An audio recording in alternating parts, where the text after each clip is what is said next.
ಈ ಎರಡು ಸುದ್ದಿಗಳನ್ನು ಓದಿ ತಕ್ಷಣಕ್ಕೆ ಏನನ್ಸುತ್ತೆ?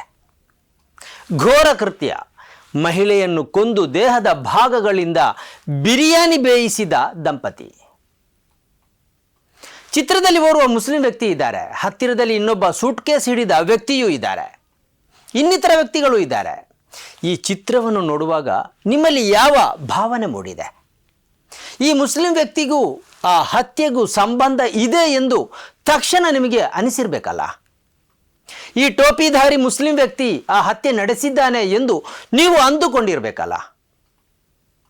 ಆದರೆ ಆ ಮುಸ್ಲಿಂ ವ್ಯಕ್ತಿಗೂ ಈ ಶೀರ್ಷಿಕೆಗೂ ಸಂಬಂಧವೇ ಇಲ್ಲ.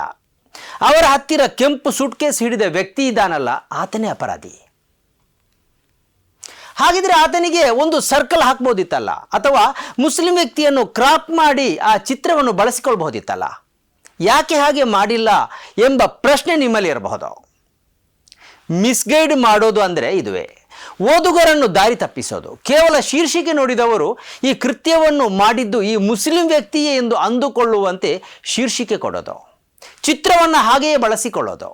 ಪ್ರಶ್ನಿಸಿದರೆ ನಾವು ಯಾರಿಗೂ ಸರ್ಕಲ್ ಹಾಕಿಲ್ಲವಲ್ಲ ಎಂದು ತಪ್ಪಿಸಿಕೊಳ್ಳೋದು. ವಿಷಯ ಏನಂದರೆ, CCTVಯಿಂದ ಈ ಚಿತ್ರವನ್ನು ಪಡ್ಕೊಳ್ಳಲಾಗಿದೆ.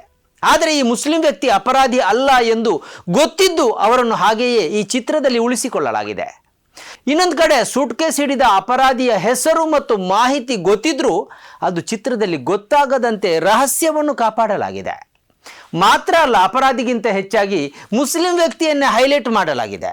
ಈ ಮೂಲಕ ಈ ಅಪರಾಧ ಎಸಗಿದವ ಮುಸ್ಲಿಂ ಎಂಬಂತೆ ಬಿಂಬಿಸಲಾಗಿದೆ.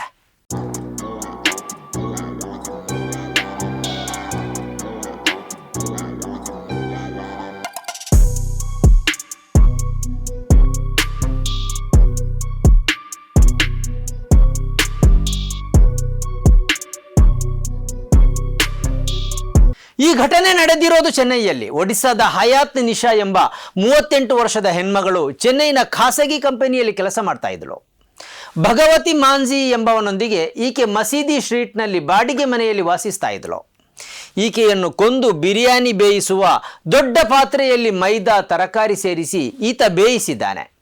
ವಾಸನೆಯನ್ನು ಮರೆಮಾಚಲು ಈತ ಹೀಗೆ ಮಾಡಿದ್ದಾನೆ.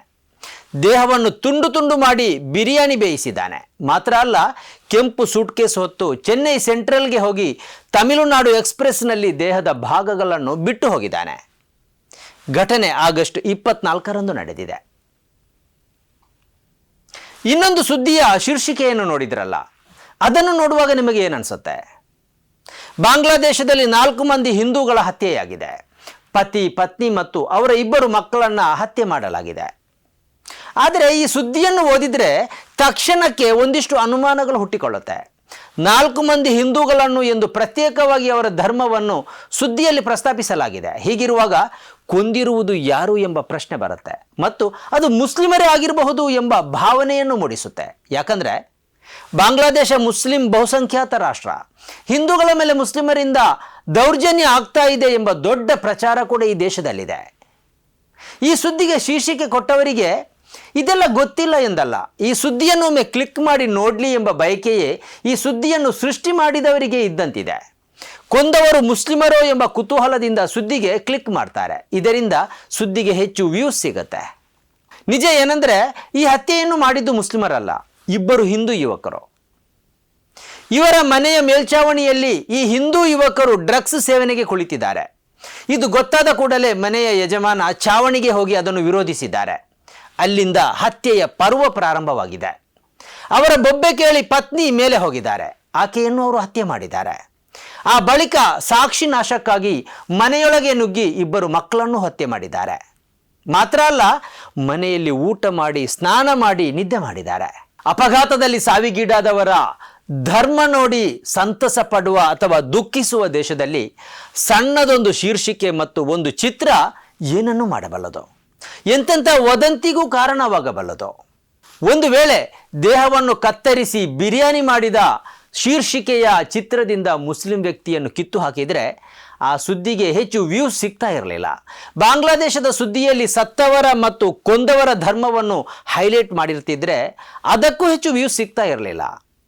ಬರೀ ವ್ಯೂಸ್ ಮತ್ತು TRPಯ ಹಿಂದೆ ಹೋದರೆ ಹೇಗೆ ಸುದ್ದಿಗಳು ಅರಾಜಕ ಸ್ವರೂಪವನ್ನು ಪಡೆಯುತ್ತವೆ ಅನ್ನೋದಕ್ಕೆ ಈ ಎರಡು ಸುದ್ದಿಗಳು ಒಳ್ಳೆಯ ಉದಾಹರಣೆ.